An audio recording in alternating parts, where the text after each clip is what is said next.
নমস্কার বন্ধুরা, আজকে আমি একটি নতুন রেসিপি মানে ম্যাগি কাপ নুডলসটা যেটা আছে সেটা আপনাদের বানিয়ে দেখাবো, শেয়ার করব। আজকে এটা করতে দেখবেন আপনারা যখনই বানাবেন খুবই সহজ উপায়ে হয়, আপনারা দেখে নিন। অ্যাকচুয়ালি কি হয়েছে, আজকে দুপুরবেলাতে আমার ছেলে একটু রাগারাগি হয়ে গেছে আমার সাথে, তাই ওকে একটু সন্ধ্যাবেলাতে আমি ওকে সারপ্রাইজ দেওয়ার জন্য এটা বানিয়েছি। ওর এটা কিন্তু খুবই ভালো লাগে খেতে, আর এটা দেখতে পেয়ে প্রচুর আনন্দ হয় যে হ্যাঁ মা এটা আমার জন্য বানিয়েছে, তাই এটা বানাচ্ছি। দেখুন, এটা বেশি কিছু খরচা নেই আর খুব একটা টাইমও লাগে না।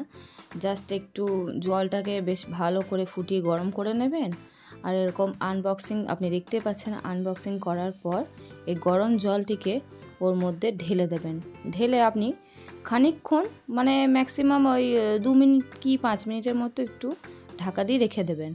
আমি পুরো জলটাই দিলাম, লাস্টে মনে হলো যে না একটু পুরো জলটা লাগবে। এখন দেখতে পাচ্ছেন আপনারা যে একটু জল রয়ে গেছে, কিন্তু না আমি পুরো জলটাই দিয়ে দিলাম। মনে হলো যে একটু স্যুপ করব, তাহলে বেশ ভালো লাগবে, তাই আমি দেখাচ্ছি। দেখুন, এইভাবে একটু মাঝে খুলে একবার নেড়ে দেখে নেবেন। দেখুন কত তাড়াতাড়ি এটা কিন্তু সেদ্ধও হয়ে যায়, এটা কিন্তু বেশি টাইম লাগে না। এবার দেখুন, আমার ছেলে ঘুমাচ্ছিল তখনও পর্যন্ত, কিন্তু আমি ওকে বলছি ওঠ ওঠ, দেখ দেখ কি এনেছি তোর জন্য।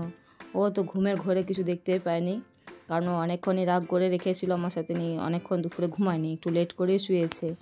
আমি ওকে বলছি যে ওঠ রে ওঠ, দেখ কি করেছি দেখ। ও তো রেগে যাচ্ছে। তারপর দেখে ওরে বাপরে, ওর কি আনন্দ আপনি হয়তো বুঝতে পারছেন না, কিন্তু ঘুমের ঘোরেই দেখুন আর কিচ্ছু করলো না, মুখও ধুলো না, কিচ্ছু না, ও খেতে সোজা শুরু করে দিল। আপনারাও বানাবেন এবং দেখবেন, বলবেন আমাকে কমেন্ট করে যে কেমন হয়েছে আর এটা করতে কত সহজ হয়। প্লিজ আমার চ্যানেলটিকে সাবস্ক্রাইব করবেন এবং লাইক অবশ্যই দেবেন।